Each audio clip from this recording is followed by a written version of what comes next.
ఒంగోలులో గత కొంతకాలంగా పెండింగ్లో ఉన్న పేదల ఇళ్ల స్థలాల పంపిణీ సమస్య కొలిక్కొచ్చింది. 8 నెలలుగా ఇళ్ల స్థలాల భూసేకరణకు ఎదురుచూస్తున్న ఒంగోలు వాసుల కలను ప్రభుత్వం నెరవేర్చింది. భూమి కొనుగోలు కోసం ఒకేసారి 180 కోట్ల నిధులను విడుదల చేసింది. అతి త్వరలోనే 24,000 మందికి ఇంటి పట్టాలు ఇచ్చేందుకు రంగం సిద్ధమైంది. దీనిపై మరిన్ని వివరాలు మా ప్రతినిధి శ్రీనివాస్ అందిస్తారు.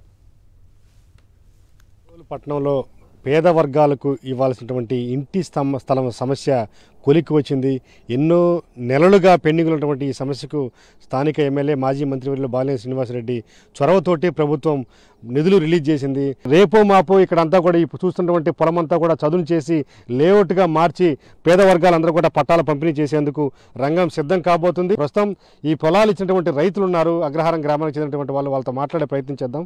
సార్ చెప్పండి, ఏం పేరు మీ పేరు? వెంకట్రామరెడ్డి. ఇక్కడ ఈ ఊరు అనేది నరసాపురం అగ్రహారం. ఎట్లా ఈ ఇక్కడ మీరు ఇచ్చినటువంటి ఈ 200 ఎకరాల్లో మీకు ల్యాండ్ ఉందా? 2 ఎకరాల ల్యాండ్ ఉంది. అంతే 8 నెలలు గడిచింది కాబట్టి కొంచెం టెన్షన్ పడ్డాము. ఇప్పుడు ఇబ్బంది లేకుండా ఉంది. ఇప్పుడు హ్యాపీగానే ఉన్నారు. చిన్న అమౌంట్కు ఒక 50 మంది దాకా ఇచ్చారు.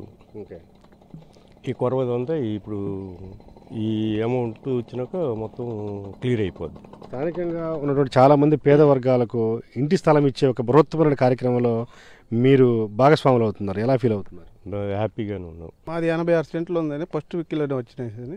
హ్యాపీగా ఉన్నాం. ఎట్లా మీకు మొదట్లో చాలా మంది అగ్రిమెంట్లు రాసినాక ఇది అవుతుందో కాదో మొత్తం రకరకాలు చెప్పుకున్నారు, కానీ అది బట్టిదేనండి బ్రహ్మాండంగా చేసేటో వచ్చిందండి. రకరకాల పార్టీ వాళ్ళు రకరకాలు పెట్టారు, అదేం ఇబ్బంది లేకుండా వచ్చేసి. ఏం చేశారు రకరకాలంటే?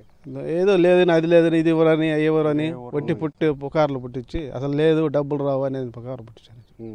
అప్పుడు టెన్షన్ పడ్డారా రైతులుగా మీరంతా? టెన్షన్ పడలేదండి. ఓకే, నమ్మకం ఉంది వస్తుంది. 7-8 నెలల నుంచి మాకు కొద్దిగా టెన్షన్గానే ఉండింది. అగ్రిమెంట్లు ఇచ్చాము గవర్నమెంట్కి, దానికి కూడా వస్తాయా రావు అనే ఇబ్బంది పడతా ఉన్నాము. మన బాలినేని గారు పోయి అదే కూర్చొని జగన్తో మాట్లాడి మా నిధులు వచ్చేటట్టు చేశారు. దాన్ని సంతోషిస్తున్నాము.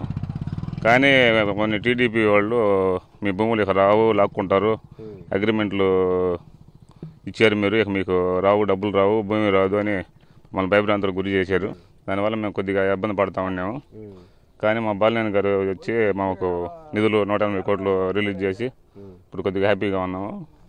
త్వరలో పడితేనే ఆకాంక్షిస్తున్నాం. మేము ప్రభుత్వం మీద నమ్మకం ఉంది, స్థానిక ఎమ్మెల్యే బాలినేని శ్రీనివాసరెడ్డి మీద నమ్మకం ఉంది కాబట్టి మేము వెయిట్ చేసాము. దాదాపు 8 నెలల తర్వాత మేము అగ్రిమెంట్ రాసిన 8 నెలల తర్వాత ఇవాళ నిధులు రిలీజ్ చేసినాయి. దాదాపు 180 కోట్లు రిలీజ్ చేసినాయి కాబట్టి, అంతకుముందు ఒక 30 కోట్లు రిలీజ్ అయి ఉన్నాయి కాబట్టి మొత్తం మీద ఇక్కడ ఉన్నటువంటి రైతాంగంగా మేమంతా చాలా హ్యాపీగా ఫీల్ అవుతున్నాము. పేద వర్గాలందరికీ కూడా భూములు ఇచ్చి వాళ్ళకి ఇంటి స్థలాలకి కేటాయింపులో భాగస్వాములు అవుతున్నందుకు మేము సంతోషంగా ఉన్నామని చెప్పి ఇక్కడ ఉన్నటువంటి రైతాంగం చెప్తుంది. వీడియో జర్నలిస్ట్ కరీంతో శ్రీనివాస్, సాక్షి టీవీ, ఒంగోలు.